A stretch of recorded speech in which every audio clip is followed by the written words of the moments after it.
The 13th of August, 1971. Friday evening. A helicopter lifts off from the White House, carrying President Richard Nixon and 15 of the most powerful economic officials in America. Their destination, Camp David, the presidential retreat hidden in the Maryland mountains. No press, no congressional leaders, no warning to allied nations, complete and total secrecy, and the next of goat is bread. And so Wentham plays something where 445 problems sum, that word tale-building story. For 48 hours, these 16 men would debate, argue, and ultimately make a decision that would reshape the entire global monetary system. A decision that would destroy 87 to 98% of your money's purchasing power over the next 54 years. A decision that was supposed to be temporary, but would become permanent, irreversible, and catastrophic for anyone who worked for wages rather than owned assets. Thank you for watching in this and nextin. We're going to about to send. On Sunday, August 15, at 9 o'clock in the evening, Nixon appeared on national television to announce what he called the most comprehensive new economic policy to be undertaken in this nation in 4 decades. In calm, measured tones, he informed Americans and the world that the United States was suspending temporarily. He promised the convertibility of the dollar into gold. The Bretton Woods system, which had governed international finance for 27 years, died in that moment. And with it died the last constraint on how much money the government could print. This sounds like conspiracy theory. It sounds like viral exaggeration designed to get clicks and sell gold. But every single fact I just stated is documented, verifiable, and available in official Federal Reserve histories, IMF assessments, and Yale University economic analyses.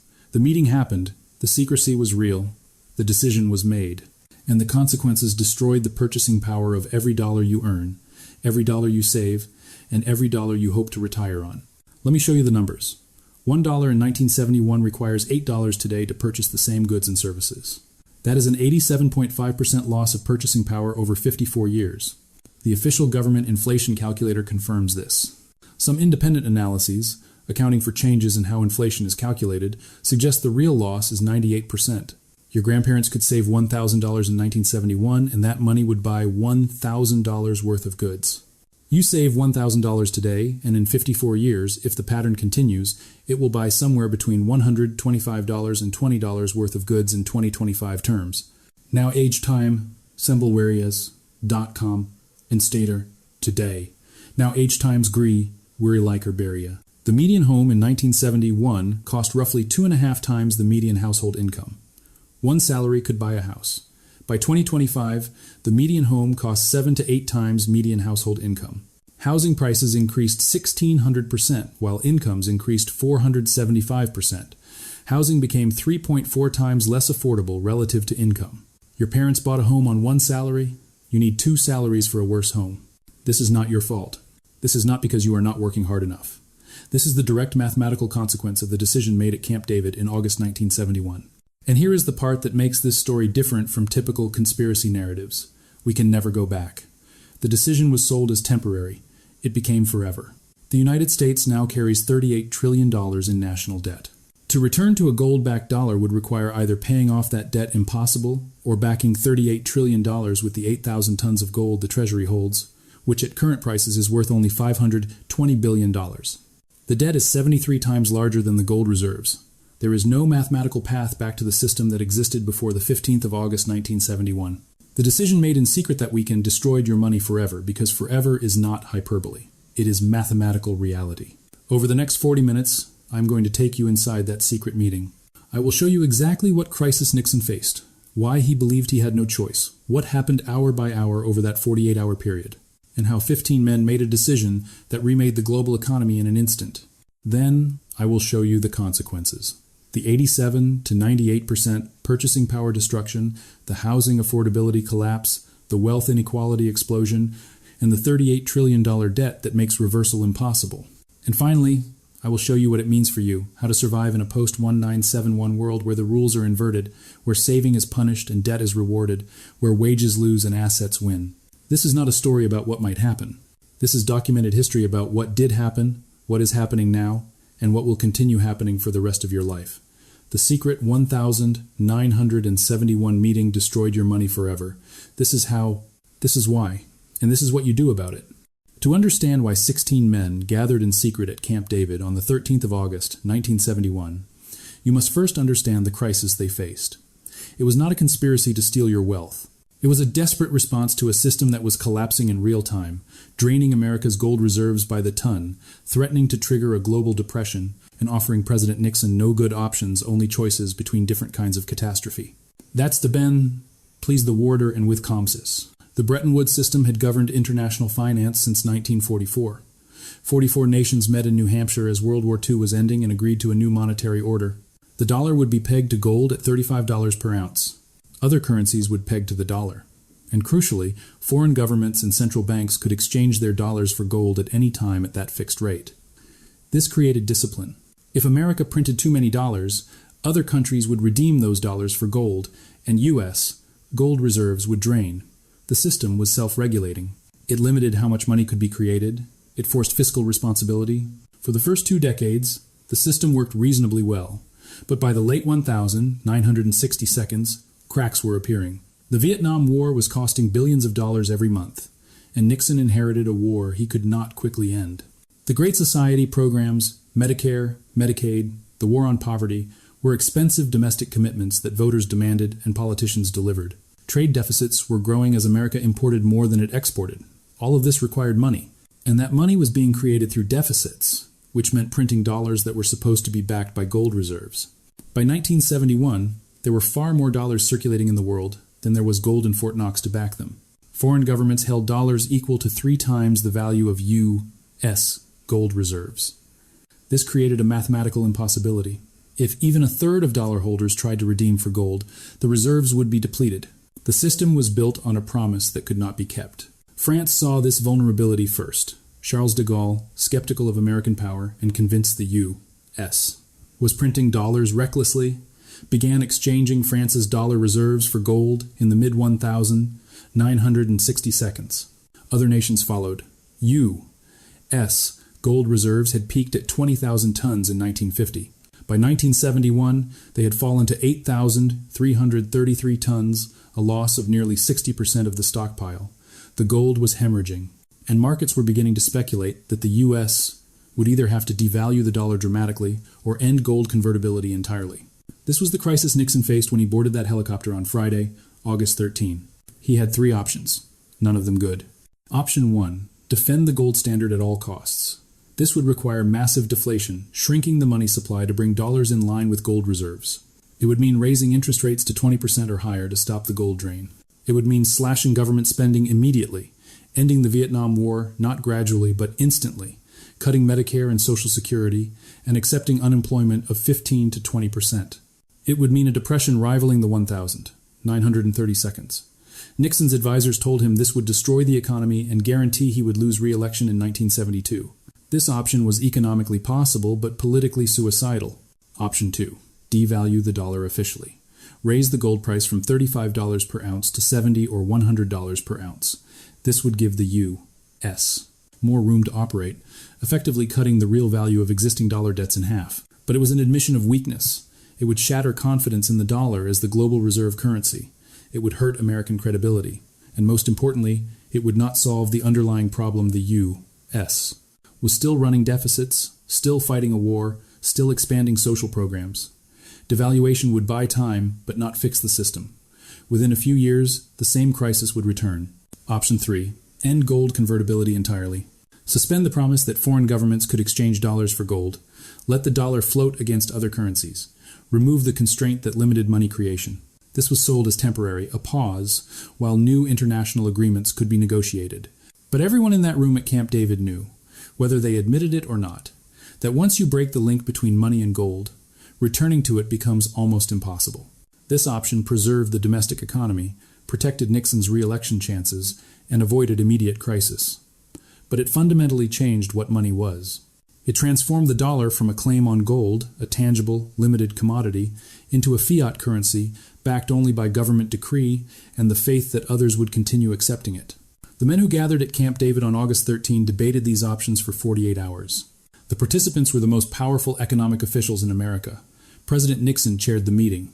Arthur Burns was there, the Federal Reserve Chairman, deeply concerned about international consequences and the long-term credibility of American monetary policy. John Connally, the Treasury Secretary, was Nixon's most influential voice. famous for his blunt assessment of foreign concerns. The dollar is our currency, but your problem. Paul Volcker, Under Secretary of the Treasury for International Monetary Affairs, understood the technical intricacies of global finance better than anyone, and was skeptical of ending gold convertibility, but also pragmatic about the alternatives. George Shultz, Herbert Stein, and 9 other top advisors joined them. The meeting was secret by design. No press was invited. No congressional leaders were informed. No allied nations, not Britain, not France, not Germany, not Japan, received advance warning. Nixon wanted complete isolation to make the decision without external pressure, without leaks, without markets reacting before the policy was announced. For an entire weekend, 16 men debated the future of money in total secrecy. We know from later accounts that the debate was intense. Burns worried about losing control over inflation once the gold constraint was removed. How would you stop Congress and future presidents from printing unlimited money if there was no external discipline? Connolly argued that American workers should not suffer a depression to defend the monetary system. If Europe and Japan wanted to complain about U.S. policy, they could manage their own currencies. Volcker recognized that technical challenges, floating exchange rates, had never been tried at this scale, and it could create chaos in international trade. But the alternative was worse. As one advisor put it later, he knew staying where they were was not acceptable. The gold was draining. The crisis was accelerating. Doing nothing meant watching the system collapse in slow motion. By Sunday morning, the decision was made. The United States would suspend gold convertibility immediately. There would be a 90-day wage and price freeze to control inflation domestically. An import surcharge would be imposed to protect the dollar. And it would be framed not as an admission of failure, but as a bold defense of American workers against international currency speculators. Language mattered. This was not abandoning the gold standard. This was a temporary suspension to be lifted once reforms were negotiated. That word temporary would turn out to be the biggest lie, though perhaps Nixon himself believed it at the time. Here's like to do want now, the set of ground that is rounda. At 9 o'clock on Sunday evening, August 15, Nixon interrupted regular television programming to address the nation. 70 million Americans watched. He spoke for 23 minutes. The key section came early. I have directed Secretary Connolly to suspend temporarily the convertibility of the dollar into gold or other reserve assets, except in amounts and conditions determined to be in the interest of monetary stability and in the best interests of the United States. Temporarily, that word was critical. This was not presented as a permanent change, but as a necessary pause. Nixon promised that the suspension would be lifted once international negotiations established a fairer system. He blamed the crisis on international speculators attacking the dollar rather than on American fiscal policy. He positioned the decision as protecting American workers and industries from unfair foreign competition. Politically, it was masterful. Economically, it was the end of an era. His want to do this, where some dact, where some time, and where after dac too airy. Allied governments learned about the decision from watching television. There had been no consultation, no negotiation, no warning. In Japan, they called it the Nixon shaku, the Nixon shock, a term that captured the suddenness and severity of the announcement. European finance ministers held emergency meetings over the weekend. Currency markets shut down Monday to prevent panic. When they reopened, the dollar fell against European currencies, and gold prices began their long climb from $35 per ounce toward the $2,000 per ounce we see today. Paul Volcker later recalled that after the announcement, Nixon sent a government plane to bring him to the president's location. The plane was so small that Volcker, who stood 6 feet 7 inches tall, could not fit in the bunks. He slept on the floor. It is a humanizing detail in a story of world historical importance. The man who would later become Fed chairman and fight the inflation unleashed by this very decision, sleeping on the floor of a cramped government plane after helping to end the gold standard. The temporary suspension was supposed to last weeks or months. It has lasted 54 years. Bretton Woods officially ended in March 1973, when floating exchange rates were formally adopted. But the permanent break happened on the 15th of August 1971. On that Sunday night, the last link between the dollar and gold was severed, and the era of unlimited fiat money began. Now we measure the consequences. Not the speculation, not the theory, the documented, measurable destruction of purchasing power that followed the decision made at Camp David in August 1971. Go to the official U.S. government inflation calculator maintained by the Bureau of Labor Statistics. Input $1 in 1971. Ask what that dollar is worth in 2025 terms. The answer, $8. Flip the calculation. $1 in 2025 buys what 12.5 cents bought in 1971. That is an 87.5% loss of purchasing power over 54 years. Not estimated, not conspiracy theorist mathematics. Official government data. The average inflation rate since 1971 has been 3.93% annually. That sounds modest, almost boring. 3.93%, who cares? But here is what compound inflation over 54 years does to money. In year 1, your $100 becomes $96 in purchasing power. In year 10, $68. By year 25, $39. By year 54, $12.50. You held $100 the entire time. The number in your bank account never changed, but the value evaporated at 3.93% per year until almost nothing remained. This is the invisible theft. Your grandparents earned $10,000 in 1971, and that money had the purchasing power of $80,000 in today's terms. You earn $50,000 today, and in 1971 terms, that is $6,250 in purchasing power. You earn more. Nominally $50,000 is bigger than $10,000, but you can afford less. The money illusion hides the destruction. You see higher numbers and assume you are wealthier. You are not. You are poorer. And the theft happens so gradually that most people never realize it occurred. We doen of their wide, we do in decided of their wide. In the Rexide wide, we doen of their wide. Some independent analysts argue that even the 87.5% loss understates reality. The government has changed how inflation is calculated multiple times since 1971. Housing costs are now measured differently. Healthcare is adjusted for quality improvements that reduce the reported price increase even when you pay more. If you use older methodologies consistently applied, the real purchasing power loss approaches 98%. Whether you accept 87% or 98%, the conclusion is the same. The decision made in 1971 destroyed your money. But abstract percentages do not capture the human cost. Let me show you what this means in the one thing that defines middle-class life more than anything else: housing. In 1971, the median home in America cost approximately $25,000. The median household income was approximately $10,000. The home cost 2.5 times annual income. A family earning the median salary could save for a few years, make a down payment, take a modest mortgage, and own a home. One salary, one breadwinner. Middle-class home ownership was achievable. By 2025, the median home costs $425,000 or more, depending on the region. The median household income is approximately $57,500. The home costs 7.4 times annual income. Saving for a down payment on one salary is nearly impossible. Even with 2 salaries, it takes years or decades. And this assumes you can qualify for a mortgage that consumes 40 to 50% of your gross income, far beyond the 25 to 30% that was considered safe in 1971. Housing prices increased 1,600% from 1971 to 2025. Incomes increased 475%. Housing prices grew 3.4 times faster than wages. Homeownership became 3.4 times less affordable relative to income. This is not a regional problem. This is not a zoning problem, though zoning makes it worse. This is the direct consequence of unlimited money creation inflating asset prices faster than it inflates wages.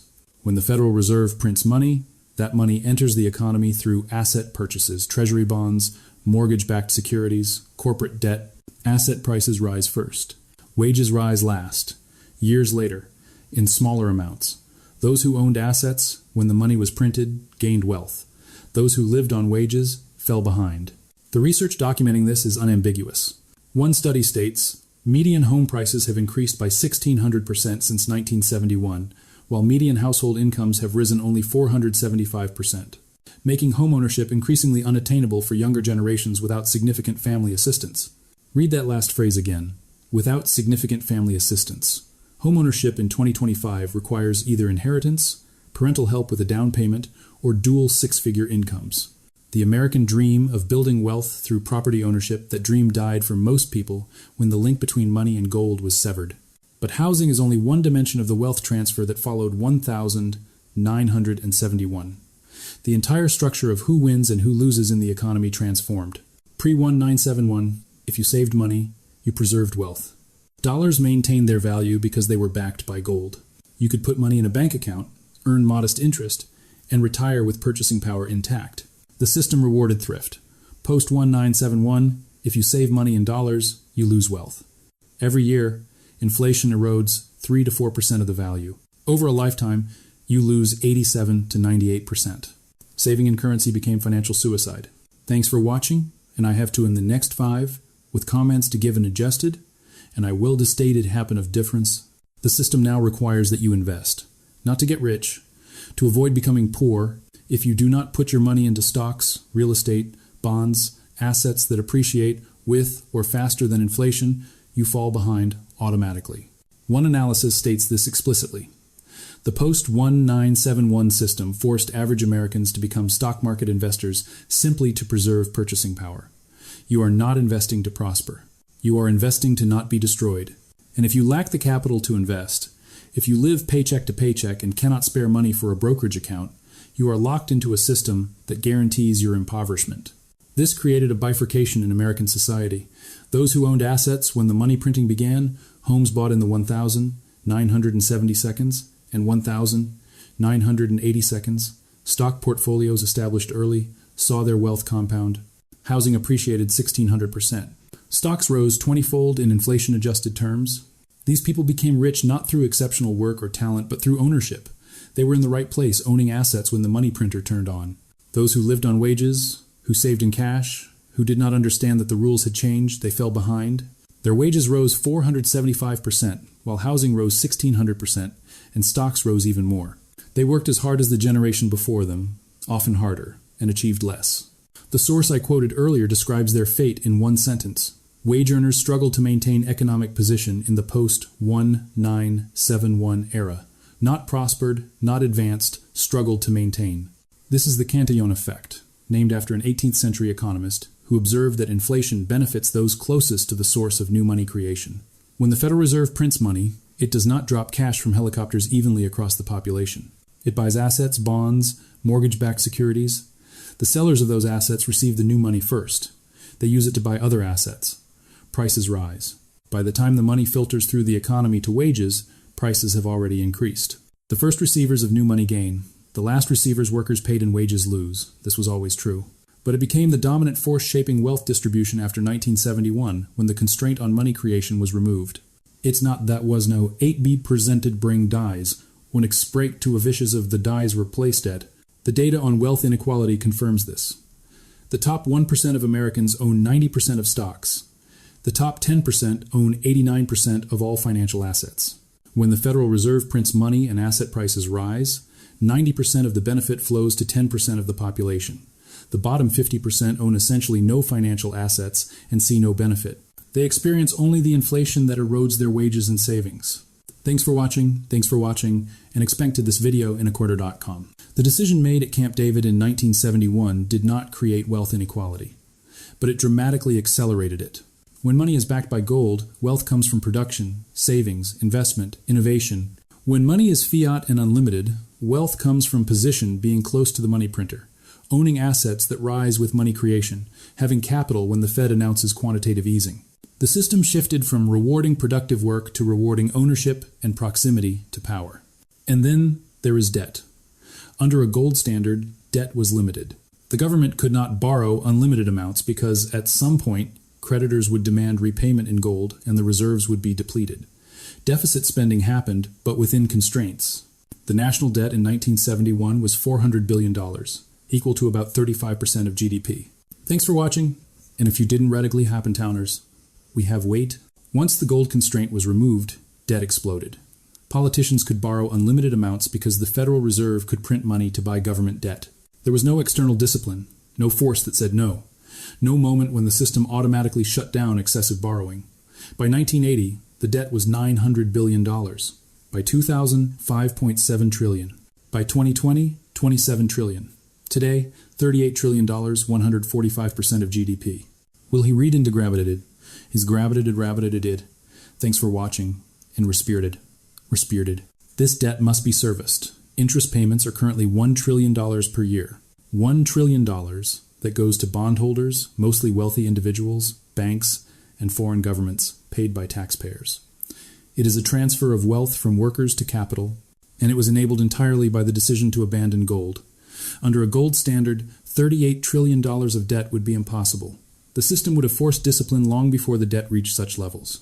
So reading Sprenchment, all the grass, here is the connection most people miss. The 1,971 decision enabled the $38 trillion debt. The $38 trillion debt makes returning to a gold standard impossible. If the U.S. announced it was returning to gold backing. Every holder of dollars, foreign governments, banks, investors would rush to exchange dollars for gold before the deadline, just as France did in the 1,960 seconds.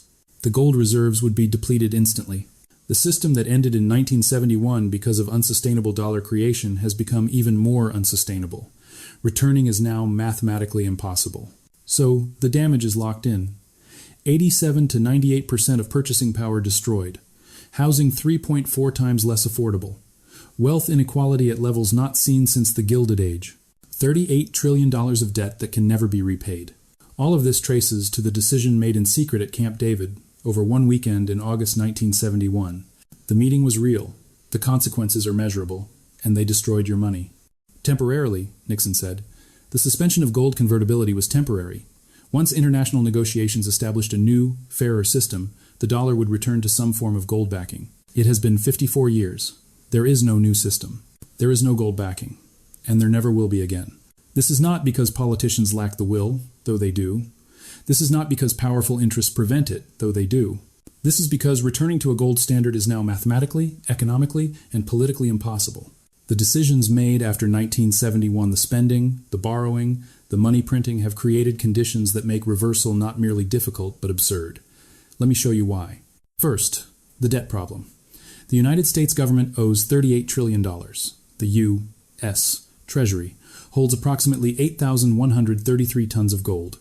At $2,000 per ounce, that gold is worth approximately $520 billion. The debt is 73 times larger than the value of the gold reserves. To back $38 trillion with 8,000 tons of gold would require a gold price of $467,000 per ounce.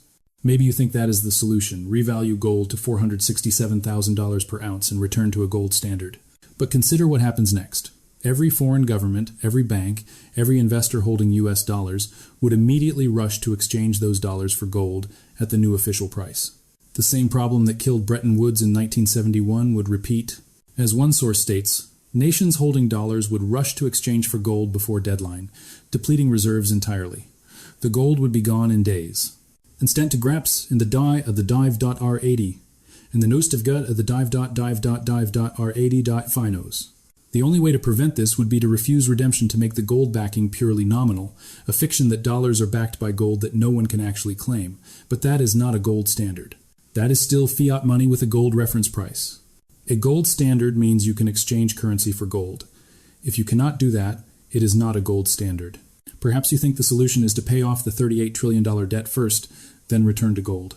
But paying off the debt is impossible under current fiscal conditions. The government runs deficits of $1.5 to $2 trillion per year. Revenue is roughly $4 trillion. Spending is roughly $6 trillion. To pay off the debt, the government would need to run massive surpluses for decades, spending far less than revenue. That would require cutting Social Security, Medicare, Medicaid, defense, and most other government functions by half or more. Politically impossible. Economically devastating. No elected official who proposed this would survive the next election. Even if, through some miracle, the political will existed to balance the budget, it would take decades to accumulate enough surplus to pay off $38 trillion. And during those decades, interest on the existing debt would compound, adding trillions more to the total. At current interest rates, just servicing the debt costs $1 trillion per year. You would be trying to pay down a debt that grows by $1 trillion annually from interest alone while running surpluses. The mathematics do not work. The second problem is crisis response. Modern economies use monetary policy to fight recessions. When the economy contracts, the Federal Reserve lowers interest rates and prints money to stimulate demand. This is how the U.S. avoided a second Great Depression in 2008. The Fed lowered rates to zero and created $3.5 trillion through quantitative easing, buying bonds, and mortgage-backed securities with newly created money. That prevented the financial crisis from becoming a full economic collapse. In 2020, when COVID shut down the economy, the U.S. government spent $5 trillion on stimulus, direct payments to individuals, expanded unemployment benefits, business loans. This was financed by the Federal Reserve printing money to buy the debt. It prevented mass starvation, homelessness, and complete economic disintegration. You can debate whether the policy was wise or whether it created the inflation we saw in 2021 through 2023. But you cannot debate that it was possible only because the dollar is fiat currency. Under a gold standard, none of this is possible. You cannot print money because money creation is limited by gold reserves. You cannot lower interest rates to zero because rates are determined by the supply and demand for gold. When a crisis hits, the government has no monetary tools. One assessment states this explicitly. Strict gold standard would severely limit government's ability to respond to economic crises through monetary policy. If 2008 had happened under a gold standard, there would have been no bailouts, no quantitative easing, no stimulus. Banks would have failed. Unemployment would have reached 1,930 seconds levels. The depression would have lasted a decade or more. This is the trade-off that is never honestly discussed. The gold standard provides stable money but no crisis response. Fiat money provides crisis response but chronic inflation. Pre-1971, the U.S.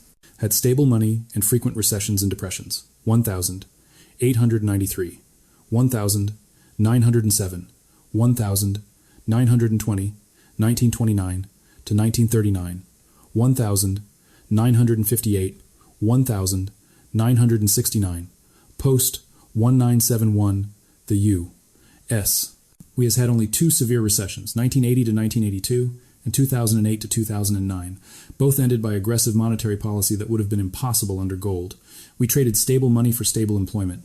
Whether that was wise depends on whether you own assets, which gain from fiat money, or live on wages, which lose from inflation. But regardless of whether you think the trade-off was worth it, the reality is that voters will not accept a return to the pre-1971 world.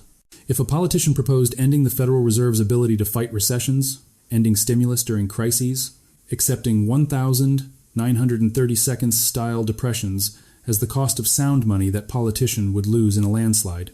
Democracy and gold standards are fundamentally in tension. Voters want spending. They want stimulus in crisis. They want benefits without corresponding taxes. Gold standards say no to all of that. Democracy eventually says yes. The decision made in 1971 was the point when democracy won and gold lost. The third problem is the impossible trilemma of international finance. A country can have two of the following three, but never all three: fixed exchange rates, free capital movement, and independent monetary policy. The Bretton Woods system tried to have all three. It failed. From 1944 to 1971, the U.S. maintained fixed rates the dollar to gold, other currencies to the dollar. It allowed free capital flows because trade and investment were seen as essential to post-war recovery. And it tried to maintain independent monetary policy, the ability to set interest rates based on domestic conditions. This worked only as long as the U.S. ran surpluses and maintained credibility. Once deficits appeared and credibility eroded, the system collapsed. If the U.S. tried to return to a gold standard today, it would face the same trilemma: fixed rates the dollar to gold. Free capital flows required for modern globalized economy. Independent policy required for crisis response. You cannot have all three. Something breaks. In 1971, fixed rates broke. If you tried again, the same thing would happen because the underlying problem, the U.S. running deficits while trying to maintain a global reserve currency, has not changed. It has gotten worse. And finally, there is the problem of global coordination. The U.S.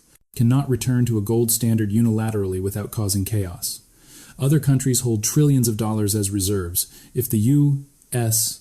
changed the system without consultation, those countries would be forced to decide immediately whether to exchange dollars for gold or hold dollars and hope the new system works. It would create the same panic that ended Bretton Woods. But the scale would be larger because there are far more dollars in circulation today than in 1971, in our Wade and then. To return to gold would require negotiation with China, Europe, Japan, and other major economies. They would need to agree to a new fixed exchange rate system, agree on the gold price, agree on how to manage the transition. Given current geopolitical tensions, the U.S.-China rivalry, European skepticism of American policy, divergent interests across dozens of nations, achieving this level of coordination is fantasy. The world is more fragmented now than it was in 1971. The cooperation required to rebuild a gold-based system does not exist and will not exist. One source summarizes the situation. Return to gold standard faces insurmountable practical obstacles, would likely reignite same problems that ended gold convertibility initially. The debt is too large. The political will does not exist. The crisis response capability would be lost. The international coordination is impossible. Returning to gold is not merely difficult, it is absurd. Thanks for watching. When you would now have to time somebody's the place to the master, and we come use the downer, and we could be contentiously waste So when Nixon said temporarily on the 15th of August 1971, he was either lying or deluding himself. Temporarily became 54 years. 54 years will become forever. The system that ended in 1971 is never coming back. The Bretton Woods Agreement formally dissolved in 1973, but the real death happened on that Sunday night in August when Nixon addressed the nation. The era of unlimited fiat money began. And it will continue until the system collapses entirely, not into gold, but into something else, something unknown. Perhaps digital currencies controlled by central banks, perhaps Bitcoin or alternatives, perhaps a multipolar currency system, where no single nation dominates. Whatever comes next, it will not be a return to 1971. This is what forever means. Not that the current system will last forever. Fiat currencies eventually self-destruct through hyperinflation or loss of confidence. But that the decision made in 1971 is irreversible. The specific system established that night, the floating dollar, the abandonment of gold, the unleashing of unlimited money creation, that system has created conditions that make going back impossible. The meeting was secret. The year was 1971. The destruction of your money is documented. And forever is not hyperbole. It is mathematical reality. So now you know the history. You know what happened at Camp David in August 1971. You know that 16 men made a decision in secret that destroyed 87 to 98% of your money's purchasing power. You know that the decision was sold as temporary and became permanent. You know that returning to the old system is impossible. Now comes the only question that matters. What do you do about it? The answer begins with accepting reality. The gold standard is not coming back. Politicians will not suddenly discover fiscal discipline. The Federal Reserve will continue printing money during every crisis. Inflation will continue eroding 3 to 4% of your purchasing power every year. The system that began in 1971 will continue until it collapses entirely, which may not happen in your lifetime.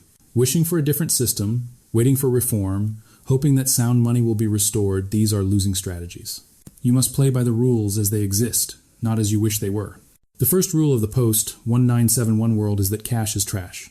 Holding dollars guarantees a 3.93% annual loss of purchasing power. Over a working lifetime of 40 years, cash loses 82% of its value. Over a retirement of 30 years, it loses 64%. Saving in currency is financial suicide. This is not opinion. This is mathematics derived from official inflation data. Thank you for watching.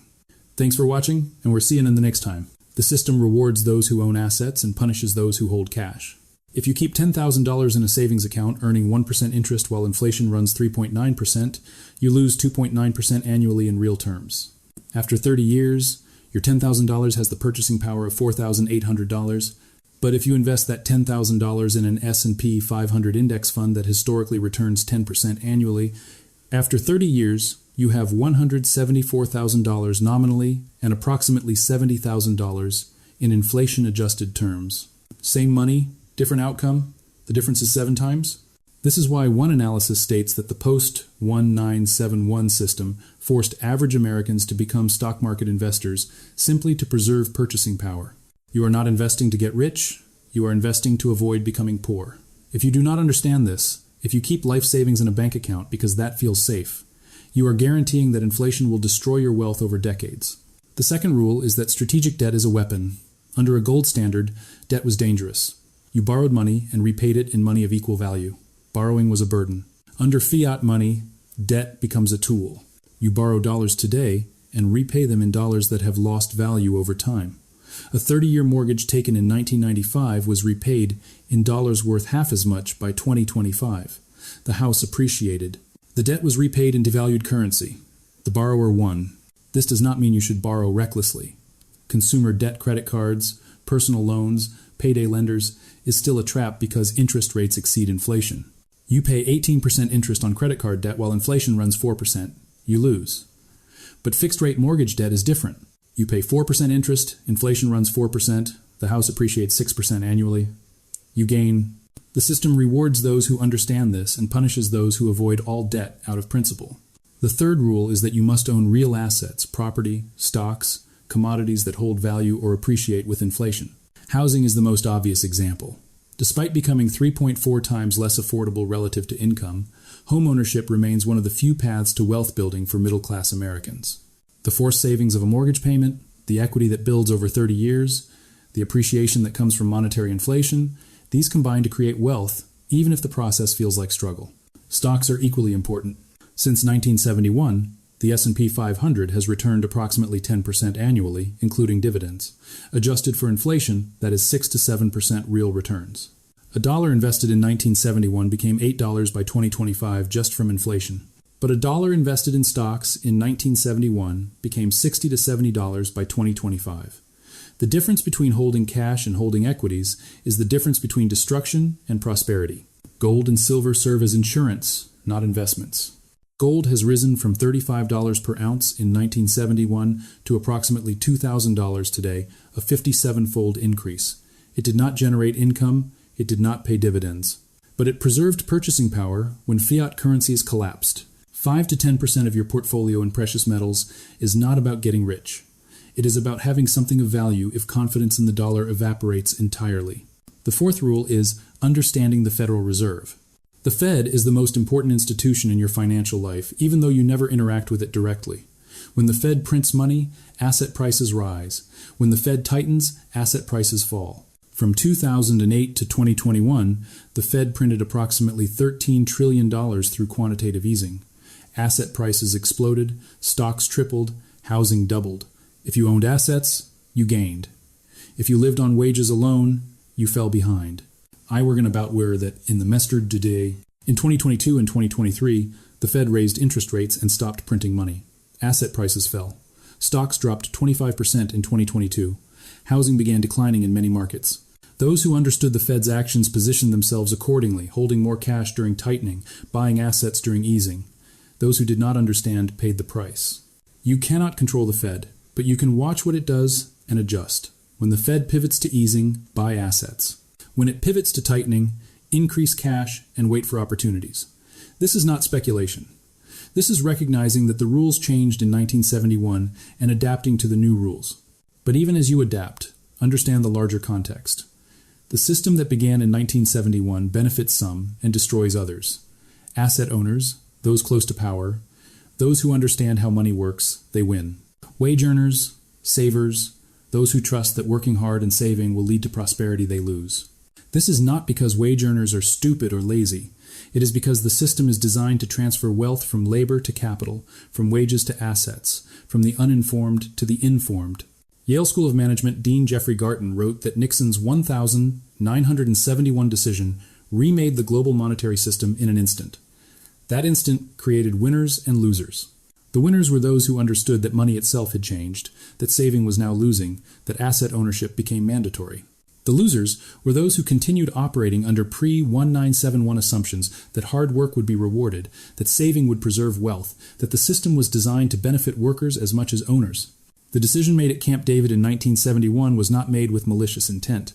Nixon and his advisors faced a crisis with no good options. They chose what they believed was the least bad alternative. But the consequences were catastrophic for anyone who did not own assets, who did not understand that the rules had changed, who continued playing by the old rules in a new game. Your grandparents could save dollars and preserve wealth. You cannot. Your parents could buy a home on one salary. You cannot. The system your grandparents navigated no longer exists. The strategies that worked for them will destroy you. This is not fair. This is not just. But it is reality. In the minus decide examples 2 types does raktet official te zijn, you can funu in the police dan janner, where some things the prac does, or some the morlies 5s. So here is what you do. You invest aggressively in assets, stocks, real estate, anything that holds value or appreciates with inflation. You take on strategic debt, fixed-rate mortgages that will be repaid in devalued dollars decades from now. You avoid holding cash beyond a 6-month emergency fund because cash is guaranteed destruction. You educate yourself about monetary policy, about the Federal Reserve, about how inflation works and who it benefits.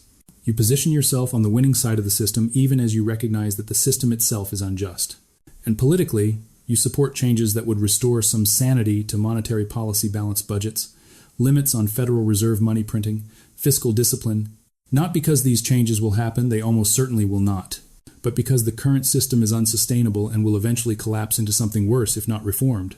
It is also in disservice, also inexperience. The secret meeting at Camp David on August 13 to 15, 1971, was real. The 16 men who gathered there made a decision that changed the world. The suspension of gold convertibility that Nixon announced on August 15 destroyed 87 to 98% of your money's purchasing power over the next 54 years. The word temporarily became 54 years and counting. The $38 trillion debt that resulted makes reversal impossible. Forever is not hyperbole. It is mathematical reality. This is not conspiracy theory. This is documented history. The Federal Reserve maintains an official account of the events.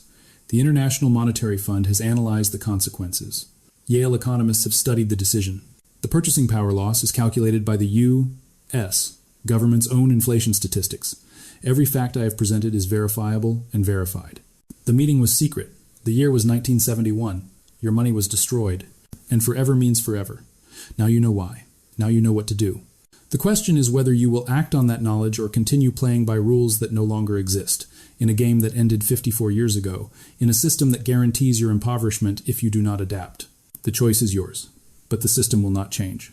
It will continue transferring wealth from the unprepared to the prepared, from wages to assets, from cash to real property, until it collapses entirely or until enough people understand what happened in 1971 and demand something better. In the meantime, protect yourself, invest, own assets, understand the rules, and never forget that the purchasing power of your money was destroyed by a decision made in secret over one weekend in August 54 years ago by 16 men who believed they were solving a crisis but instead unleashed a system that would impoverish everyone who did not own capital. The secret 1971 meeting destroyed your money forever. That is not a theory.